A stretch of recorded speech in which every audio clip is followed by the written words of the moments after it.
welcome back. 10th session for our code Java. We did arrays and methods yesterday. Today I thought let's finish a few more things. While loop, do while loop, some of the string operators, very simple ones, what we can get started with. Maybe a few math operators too. That kind of gives us operators.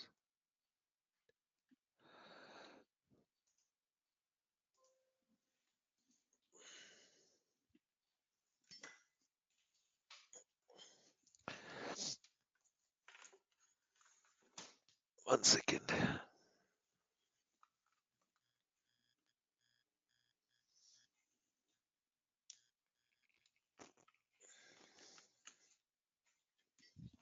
All right, so let's finish these. That will give our program skills the good edge that we will require. So team, how does a for loop typically look? This is a single for loop. We can have nested for loops. As I get into a 2D array and talk about how we manage with them, then we'll go into the nested for loops too. But a single for loop that goes about repeating certain activities. The for loop, the main objective is I know my count and where it is starting from, how much I will increment, and what will that output be. So if I take a new file, let me make sure I'm doing it in the right one, new class, I'll say while one, and that becomes my first one. In here, let's write a simple for loop for int I equals 0, I is less than 100, or I'll say 101, and here I'll start with 1. I plus plus is what, team? Is incrementing I by a value of 1. If I write I plus plus, or I write I equals I plus 1, it's the same thing, correct? That is how I plus plus is a shortcut created within Java for us.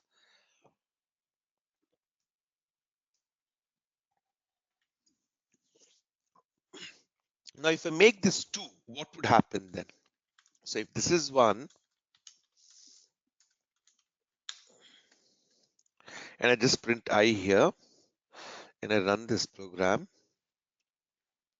you'll see all the numbers from 1 to 100 getting printed. Now, if I change the same to 2, what is happening, team? You will see only the alternate ones getting printed. It'll start with 1, and each time it is incrementing it by 2 values. So you're seeing all the odd numbers coming in and the even numbers going away. All right. Now, this is how you can work with a for loop, but primarily it does not talk about any conditions, team. Now, here goes through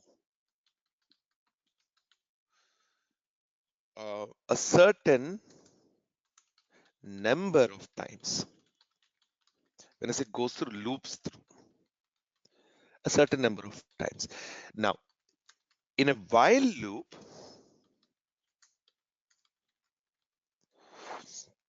you will do something similar, but as long as a condition is true.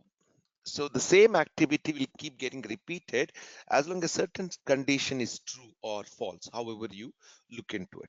The syntax is very simple. While a condition exists, I will continue to do some activities. Now in this case, let's say I just want to print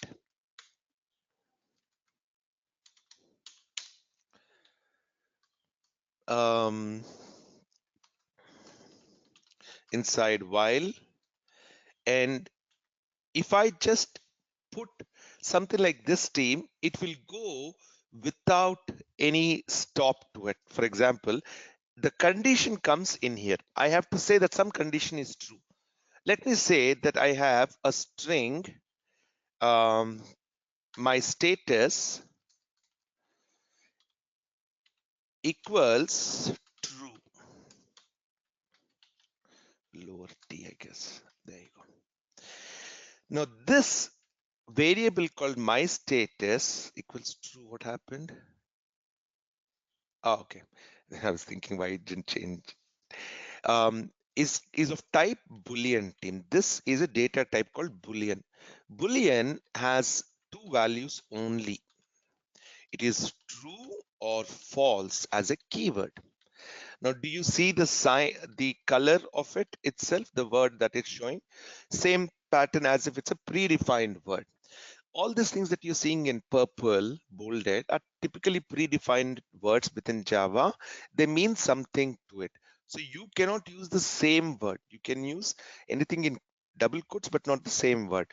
So now, when I say my status is true, it basically is saying that this is a Boolean where it holds a value of true or a false. Only two things, team. How do I work with a Boolean? If I say if my status, that's it, then print status true.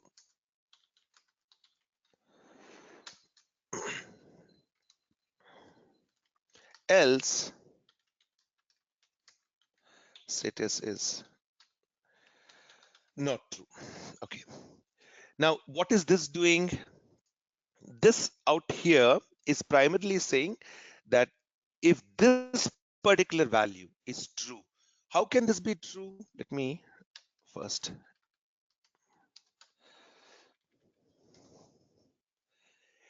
Typically, what we have seen in an if loop, sorry, in an if statement, if a specific condition is true, like both are equal, or we see that if one is less than the other, and so on, we are taking things accordingly. So we are constantly checking it to multiple values or one a specific condition each time to see if it is true or not. In a if statement, whatever you see the condition, the ones that I'm highlighting, the whole part, that portion within these brackets gets replaced with one word, and that's the Boolean. So if this condition is correct, it will contain true. If the condition is false, this will contain false. And that is the concept of what Boolean is. So when I run this, it's basically saying my status is true, and it will execute it and just print that status is true. If the same I wrote here,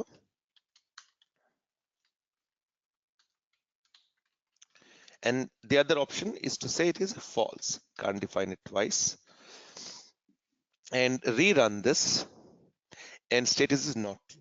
So the one inside the bracket is the condition. It has to be the true or false. Now the same thing is applied into our while loop, team. How does it work? Let's take a quick look. I need to create a condition. Let us say I'll create another integer called j, and I'll start it from being 1 at 1.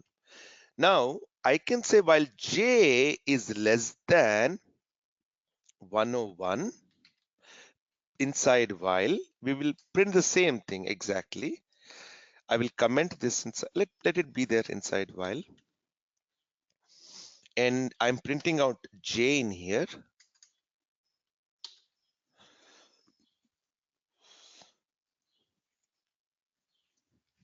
And but if I do this, what will happen, team? Just imagine, think of it manually in your mind before we put it into a run mode. When we come to line 21, it is going to compare to see if j is less than 101. Correct? What is the value of j here, team? J is 1. And here it will start it. This is true. So it will go and print it, and it will come back again here. And second time also this will be true. Till how long will it be true, team?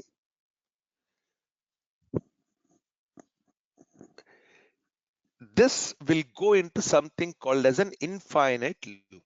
What is an infinite loop? In here, if my j is not changing, okay, notice this. If the value of j is not changing, and I'm always comparing that to be less than a specific number, that condition will always remain to be true. And when I execute this code, notice what may happen, team. Okay, so I'm not too worried about the ones in the beginning. I'll start to see what's happening from here inside while and that print. All right, let's run. Do you see this? It will endlessly keep printing inside while and the value of 1. Why is it printing 1 each time? The reason it is printing 1 is because j will always be 1. It is not changed. So I'm going to stop this. In this case, what we have to do is make sure that j value also is getting altered. Otherwise, this condition will never change, team. That is the concept of a while loop, where a condition is true, you keep on doing certain things. We will apply while loop a lot as we go along, but primarily it is talking about when do I continue to do a certain activity? What do you see that in a computer? For example, a clock is constantly running, a timer is constantly running, your task manager is constantly running. It is, see, let us say in your phone, you have the Google Home apps and say, okay, Google or Alexa and so on, right? All the devices, they listen to your voice commands. But do they start listening only when you speak? So primarily, they're always listening. So constantly they're listening. Is it my advice? Is it an advice for me? Is it an advice for me? And once that happens, then they're getting into the is my computer chat okay? Then they're able to find that. Now, the only way to terminate such kind of programs which keep going forever into infinite loop is to terminate them, stop them, or you have to go manually into your task manager and start killing those Java programs that are running. Okay, so it is absolutely critical that you have a control on the condition getting changed. What happens in a while loop, team, and we will notice that if this condition for what happened, why is it still printing?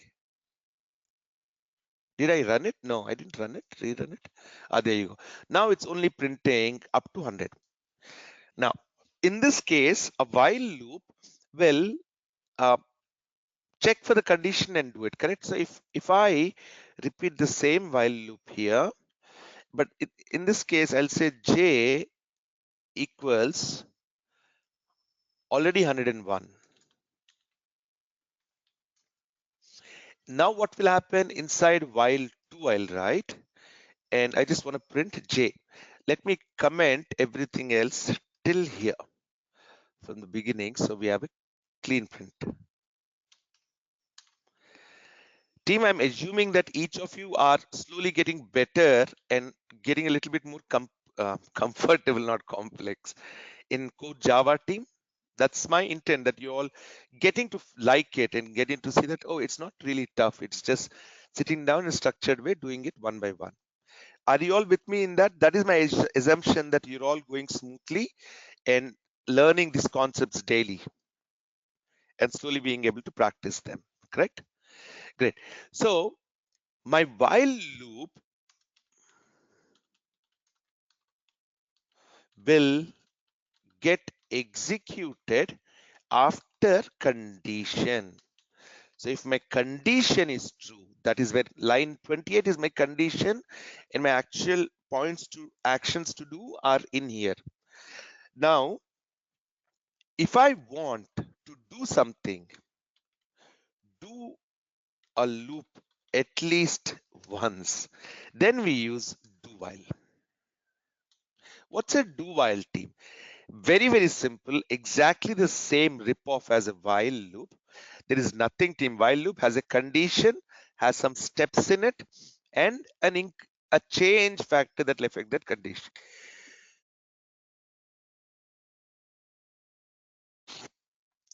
Sorry. And a change factor that will alter that condition statement. What is it? Under what condition should I continue? Now, do while loop does it a little differently. I don't even remember. Sometimes I get messed up with the this do while will not have open brackets, curl brackets all the way, and then maybe here I'll say while what is that condition? Then how will I end it? While the condition is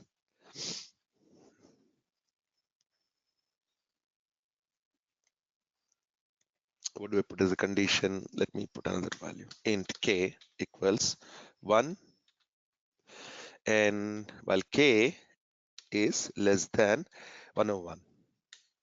Now, if I print the same thing here inside while 3, no, do while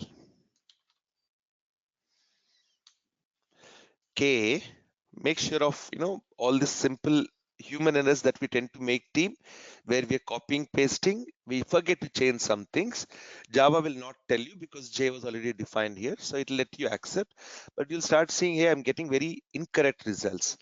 Then you go into code by code, line by line, as to where that issue is.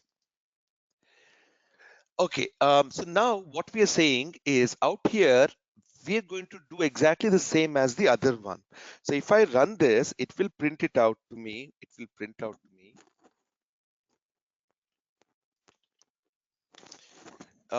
inside do while 3 and the value of k up to 100 times.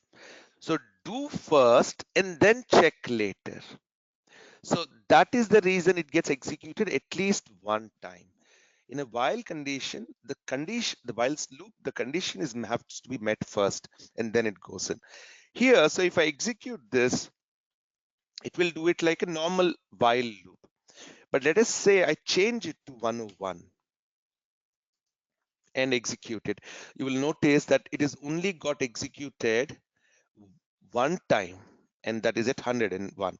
Though 101 is not less than 101 because the condition is being checked out here. And that's when it comes out with the while, do while as a loop. Now, both these things, team, have very nice, neat requirements in real life. It could be a combination of username and passwords or constant surveillance or any kind of application. One of the things that we will be building next week is a Java application that's a desktop driven that will look at a lot of listener classes, and it'll always be in a while or a do while loop, most of the activities. So we'll look into those. All right, any questions so far? I want to see how you all are capturing things so far. So let me see if I can quickly do a poll and get you guys into it.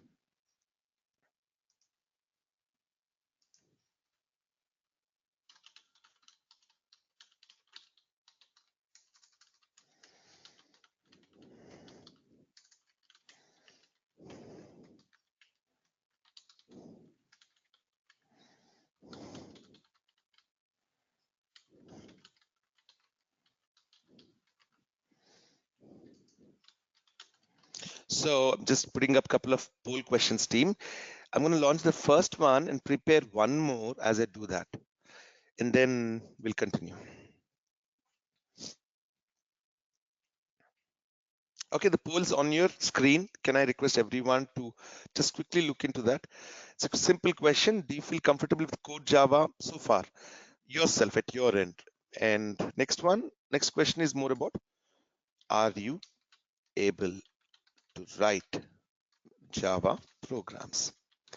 And if yes, team, in today's session, I would like you to share your screen for those of you who've been doing it. And I want you to show any challenges or what's happening. Okay. I'm preparing a list of exercises that I can share your way as well. I will write down programs. Yes.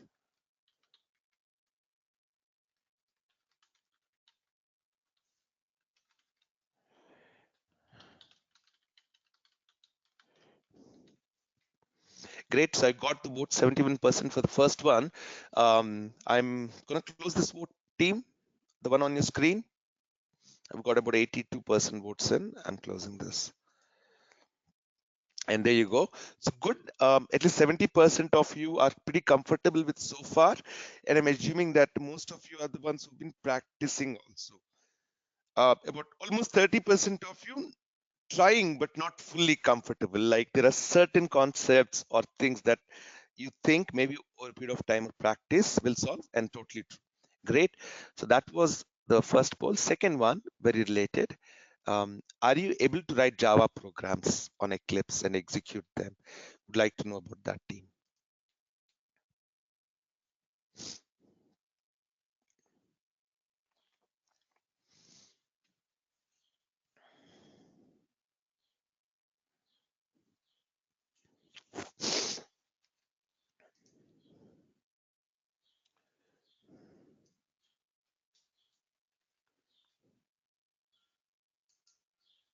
I've got almost 80% votes again. And can I close it and share, please?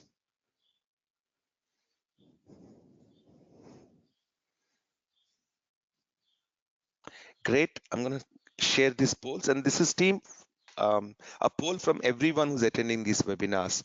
So you are getting to know what your other training members are going through at the same time. And team poll answers were supposed to be on the screen. So anyway, can you see it on the screen? Almost the same thing. A little higher. Are you able to write Java program? A lot of you could start maybe very, very early Java programs, not complex, but that's fine. 23% still trying, but having a few issues. And I'm sure we all will go through them continuously. And one of the primary things, team, in a developer's world is this relationship of having issues with our code not doing what we want continues to go on. And that's how we get better at fixing it slowly. All right, great. Thank you. Let me hide this and let's continue in a quick second, team. Wanted to do, I also wanted to work on so we spoke about while loop and do while loop. Let's talk about string operations.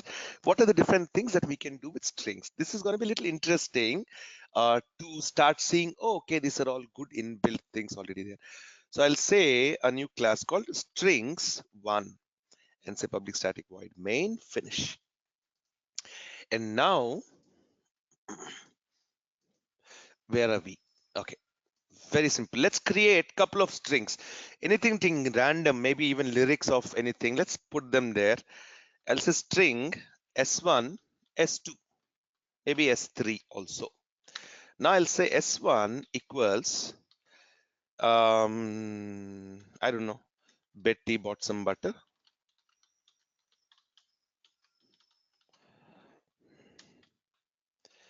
And then I'll say S2 equals, oopsie,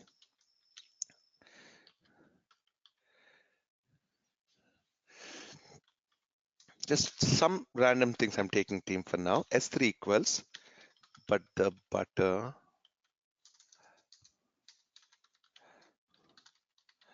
was bit bitter, I don't know, or so here are my three strings, team. Declared them on line 3 and initialized them till line 7. Now let us say I have another string called S4. I can play around with S4. The simplest ones that we start with is the concatenation thing, team, where we are joining strings together. So if I say S4 equals S1 plus S2 plus S3, we will automatically be able to, okay, we know the error there, and printing S4 only, no space here. So this is joining these three things together, also called as concatenating them together. So S4 should be able to print something good for us all in one line. So seamlessly, it is kind of stitch things together. If it finds spaces, it'll use it. If it doesn't find spaces, it'll avoid it. So I just kept the spaces one before the dots and one after. So it would reflect accordingly out here. I've deleted this extra space here. Now, it's a very neat way to understand that, okay, strings can be interacted with. Um, we also, is it ampersand to do the same? Let me see. It'll give me an error in S4 because, okay, S1 ampersand, is it correct? Let me quickly search once. Java string, not commands overall. Concatenation. Let's see. What are the different ones that are there? There's a plus. There's no ampersand, I think. Oh, there's an append. Append is there. I can mix numbers and strings. That is correct. Concat. S1 dot concat with S2. That's, I can see that. Nice. Now in here, let's just return with S1. So we have the other two options of concatenation. I don't think ampersand is the, I don't, where, how did I get an ampersand in my mind? Anyways, okay. Where were we? So now let's talk about certain things. Every string has certain things called properties. Properties talk about what it already can show. All right. The first and foremost thing is you can get a length of a string, team. And the length of the string, see, there's so many things that you could do on a string. And all of these are basically critical for you to understand that how you go about using them one after the other. So don't be in a hurry about it. Once again, team, take it very step by step. So here we're going to do a property called s1.length. Now, when I say as, why didn't it show up there? Length there. Where is length? There you go. S1.length is basically going to print me the number of characters inside the string. A character is a single entry from your keyboard, team. Anything, it could be a dot, a number or text or a special character. Now, S1.length is going to print this to me. So S1 length is, see,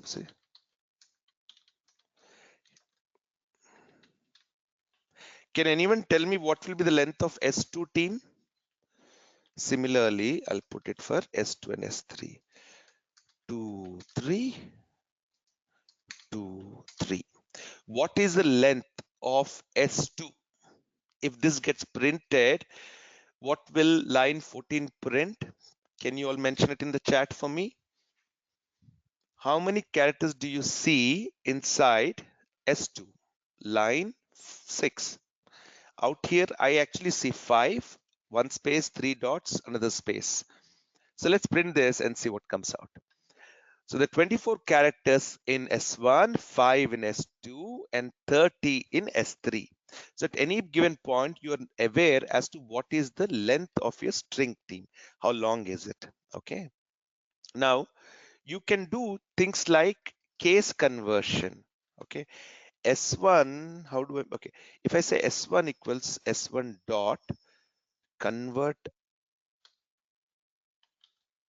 not convert, dot to uppercase. There you go.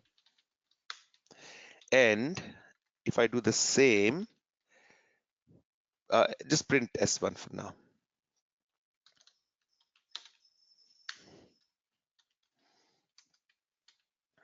So see, the main S1 string itself will get altered. So whenever I say S1 is equal to something, then whatever comes on the right side will go into S1. So it will definitely get affected. Now you'll see everything going into an uppercase. Now the same thing, I repeat it and I say S1 equals S1 dot to lowercase, I believe. All this, as soon as you hit a dot, would start showing up, team, all the different options. Sometimes it is not humanly possible for us to, I didn't say impossible, I said humanly possible, to remember every command as is. Eclipse gives you a help, but also keep referring to the regular Google searches, team.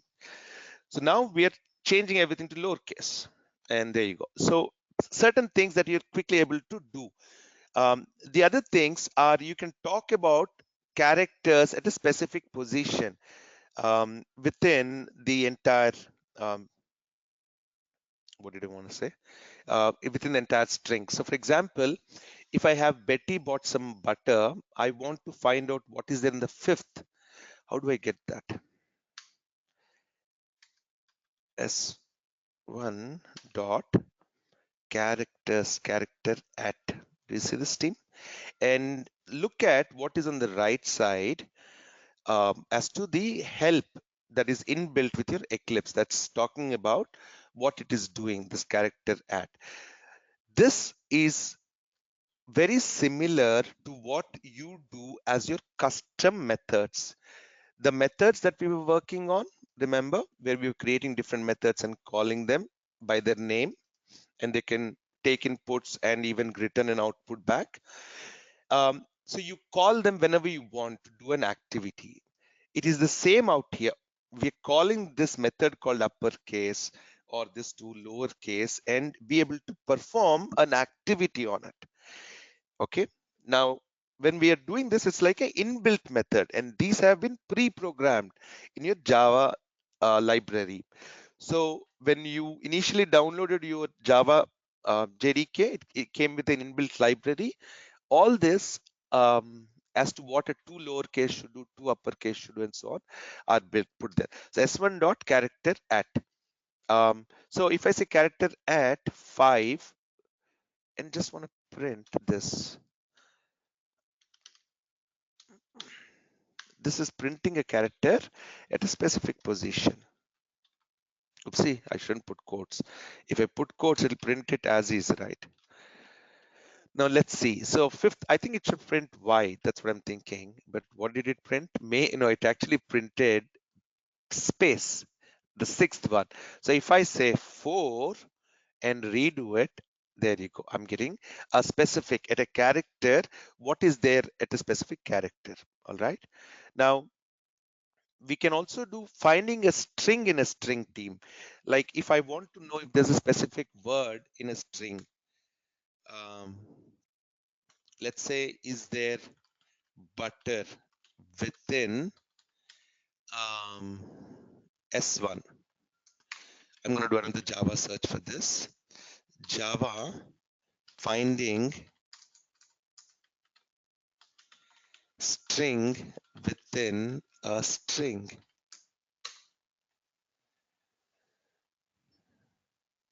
A string contains another substring in Java. Is there a Stack Overflow? Okay, cool. I think it's called something to do it.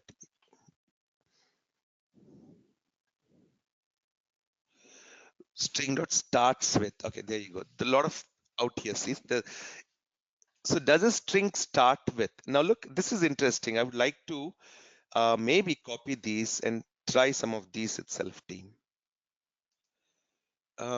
Save this. New class strings 2. The first one was strings, correct? What did I name that? Strings 1. So this is strings 2. Okay, finish. In the main method, I'm taking this. So there's one string. The name they've given is string itself here. Madam, I am Adam. The boolean b. See, there's a boolean b. Now, when we created something similar while learning while loop, we put a boolean, right? It's saying that it contains, if string dot starts with mad. If it is true, then it should be able to print for us. So I can say if B, I don't have to say if B is true. B itself will get replaced with true or false. Then I'll say so starts with mad.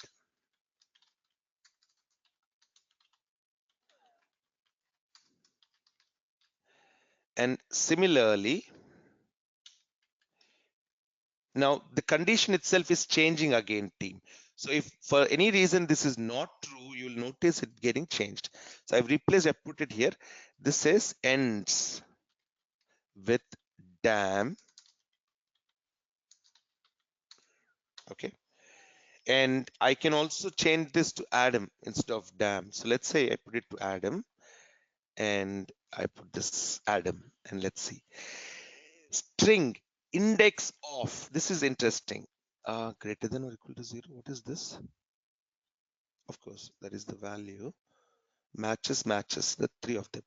Index of matches is, let's see, this starts with, they're using regular expression.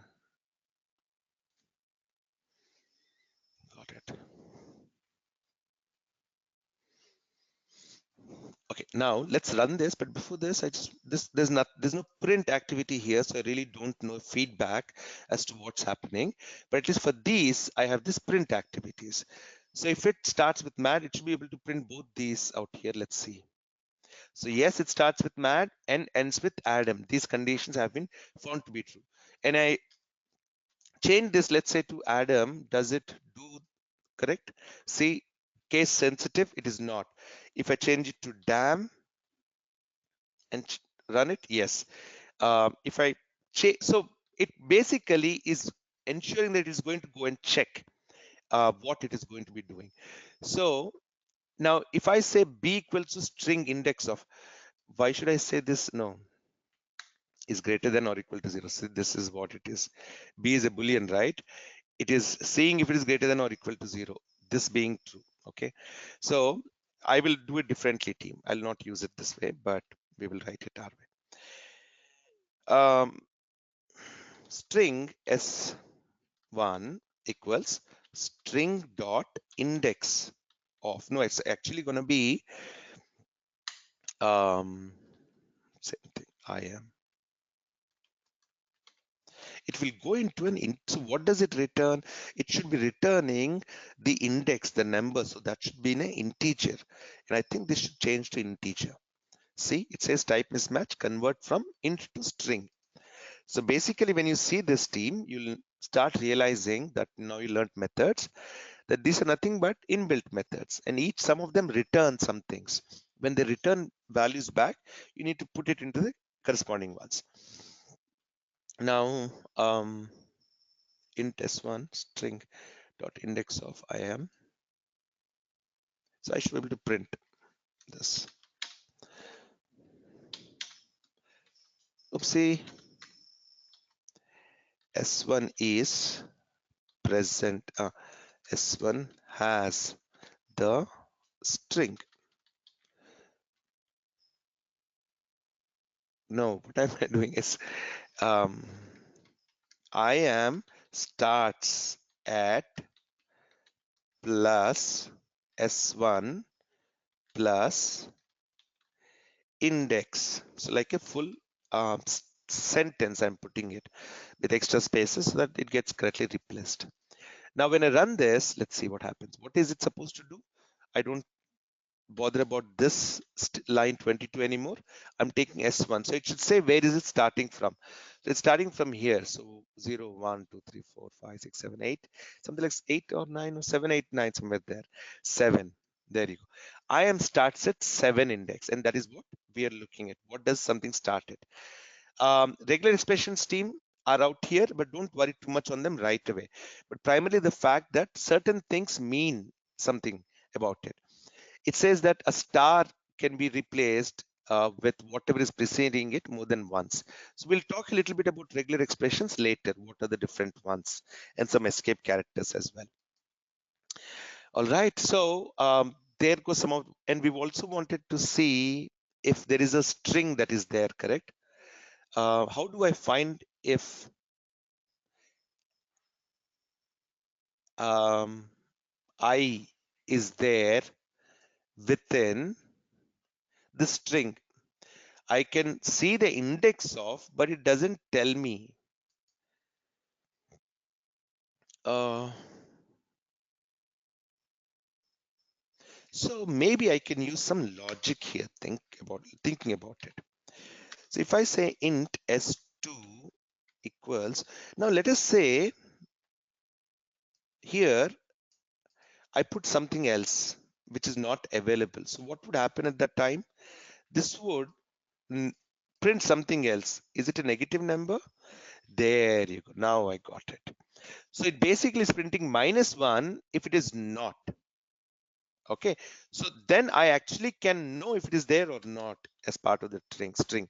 If s1 is not, if s1 is greater than or equal to 0, okay, if s1 is greater than or equal to 0, that means string is present in it. I am starts it, right? We'll have that string, whatever string, I'll say string is present within substring. This is substring, a part of the within the main string. So my main string was, as I took it from the example, madam, I'm Adam. All right. Now in that, I'm seeing if this is there. If it is present, it'll print this. Else, I'll just print the contrary to it.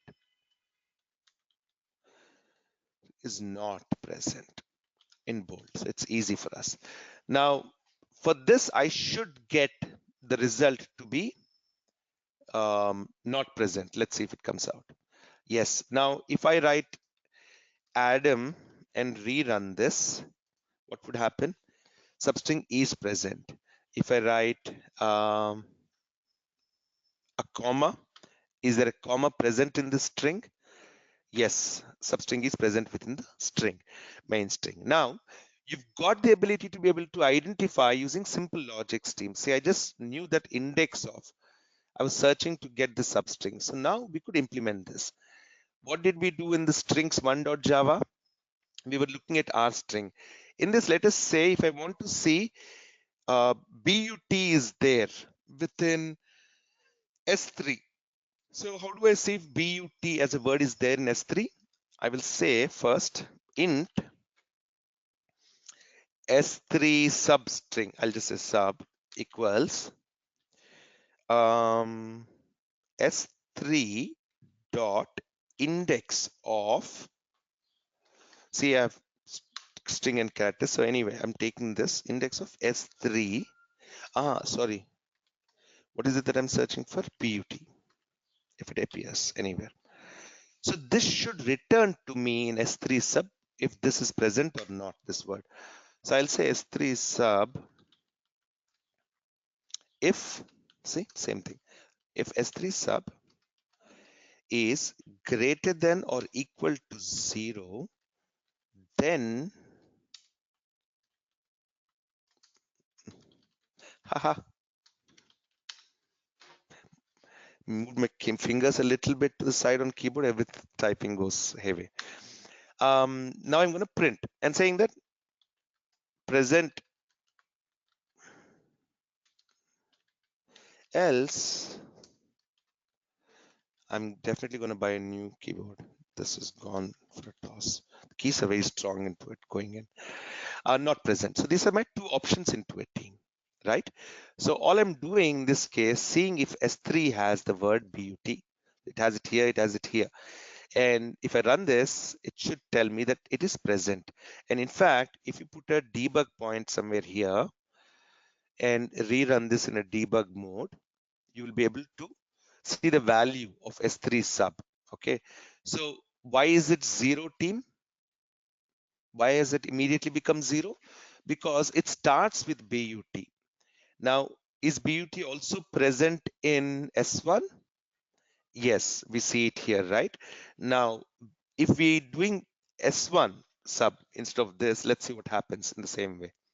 So continue this. I'm going to copy this whole thing, paste it here, and let's change this to S1. S1. Is that it? I think so. Now we are looking here. So I'm going to put my breakpoint on line. Oh, it's already there on line 27. Now, what will be the value out here? Can someone tell me, please? Just an approximate. See, in S3 sub, we got it to be 0. What will it be in S1 sub? For the substring of but, it'll be something out here, correct? So it'll gonna calculate all the characters to the left of it.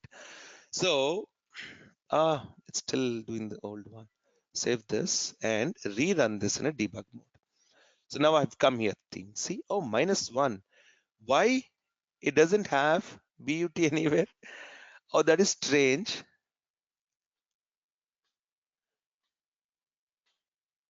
Oh, now I know. Now I know. The problem is we did this uppercase and lowercase conversions for S1. So now the information is S1 is different. So had we not done that, then we would have got what we expected. See how you can quickly be able to get into a position where things can go wrong. And our ability to slow down our process of thinking and reflect back as to why it could have happened. Every time we look at what we are doing, team, on the programming level, there are culprits into it. It is either I, as a programmer, who's not doing it correct, or maybe my Java itself is incorrect, or it's not working rightly, or there's an issue somewhere else which I'm not aware. All right. But before we start looking at saying that the blame could be elsewhere, we definitely will look internally and see what we could do, what could have gone wrong here. I expected strongly for this to pass, but when it gave -1, I realized that this is not present. How can it be not present when I see it just above here? And then when I mentally scroll through the code, you could see that we converted into different uppercase, lowercase. So it is case sensitive, and that is the reason for it. Now that I changed it, and now if I rerun it, let's do it again in debug mode. Team, I wanted to do a few exercises and give you a few exercises and also have you all start sharing your screens with me now that we've come this far. Um, Tomorrow could be a good time. I'm not sure if what time it will be tomorrow. If there's any change in the schedule, I'll let you know. But if we can, let's start collaborating where you can show your screen. All right, so now I get it. See, 18. That is where BUT starts from. And I can say that, yes, it's present. And I'm able to now work closer with strings this way, team. So a lot of other things that you'll come to see as you go along, but it is about applying the logic. In this post that we got on Stack Overflow, it did not tell me exactly if it contains that specific string, correct? So what I had to do was just had to look at it. It does return 0 or some number if it is there, else it is returning -1. So that could be my good condition.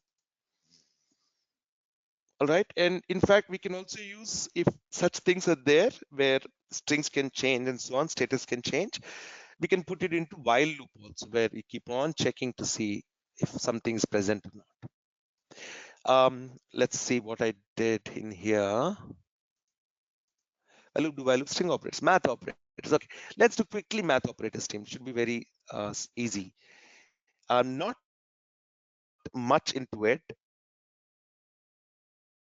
Even I'm not sure how many are inbuilt, but you have your basic operators earlier. I think I'm almost out of time for today.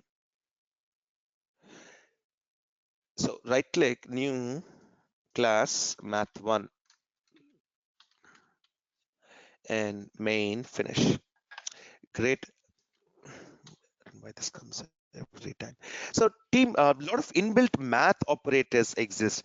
Like all starts with your basic class. Let's define three numbers, X, Y, and Z. Okay, that's three integers that I'm defining. As soon as I write math and dot, you would see a lot of options that you could execute using math. For example, simple things like which is larger or smaller. Oh, no. Math dot minimum, maximum of, look at these. Now, here is where you'll start seeing how we can work with methods in such a way that it can take multiple inputs with the same name. We'll talk about this logical OR team. But here, it doesn't matter what I select. It is just that I can give in two numbers and it should do something about it. So let's say I just put X equals 1 or 2, Y equals 200, Z equals 20,000. These are my numbers. So which is the minimum of X and Y? I don't know what will it do. Is it going to print something? If you go and put your mouse over it, it'll talk about the structure of this method. And that is where you can start spending a little time deeply, team. See, the min that you'll see is written like this: public static int min. What does it mean? The name of the function is min. It's taking two integers, a and b, and putting it here. And it returns something, does it? Yes, it returns the integer, the minimum out of these two. So what should it return? Should it return X or the value in X? I think it'll return the value in X. So, and I print this to see what comes out. There you go, 2. Now the same thing, if I try and print what is the max, let's see what we get. And I get 200. And if I do the same with the Z,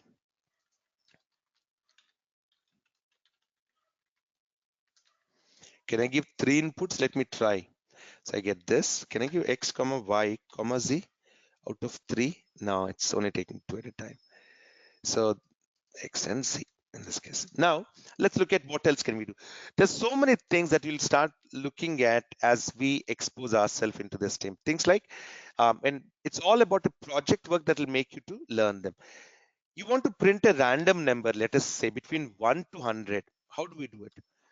Print a random number between 1 to 100. What are the practical applications where random numbers are essential? Not many visibly for you, but you will start noticing that when it comes to passwords or session times or anything to do with crypting and so on, our use of randomness is very critical. That is not being triggered by anywhere. There's no specific way to find what is going to come next, especially a lot into the gaming domains team. So math.random is basically going to print, returns a double value with a positive sign greater than or equal to 0.0 and less than 1.0. So it is going all the way to 0.99. I don't know how many decimals. Is it 2 decimals? Let's see. Math.random. All I'm doing, I'm not giving anything as inputs in here. It doesn't. It'll print whatever it wants there. And let's see what comes out as the print on the 4th line now. So this is the number that is got coming out of the 4th line. Now what I want to do is print a random number between 1 to 100. This is printing it between 0 to 1. How do I get it between 1 to 100? Simple. I'll multiply it by double d equals math.random. Actually, before this, let's execute this test again. See if this number changes. Each time it comes up with a unique number, and that is used for us in multiple ways. We'll look at. So double d math.random. We're getting this into d. Now I'll say int I equals d star 100. What would happen? I would take d and multiply it with 100, but how would I put it into an integer? So I need to convert. How do I convert? Java convert double to int. So primarily what will happen when you're converting a double to int team? If there are any things after the decimal space, they will get rejected. So it will round off. So the best way to hence do is just do a math.round instead of converting it. So I'm going to take this output of d multiplied with 100 and then put this into math.round, see, of this value. What does it return? Change type of I to long. That's fine. Let it get it long. And then let's print this. I. What's there in I? Ha. I printed it with, I multiplied it with 100. So 0.12 should have been 1.2. 12 out here. Or maybe it got another random one here, team. So I don't know what is the random that is printed here. So I will also have to print D. So I know what is in D. Sys O D. Okay, so this was the initial random. Team, I'm at a hard stop, need to rush. So I will continue tomorrow. There you go. So it is taking the first two numbers and then rounding it off and getting me the exact value as to what it is. So any number between 1 to 100 randomly is going to be printing out. All right. See there when 16.1169, it's rounding it to the next best decimal integer spot. Great team. Thank you so much for today. We'll see you all back tomorrow. Take care. Bye all. Thank you all.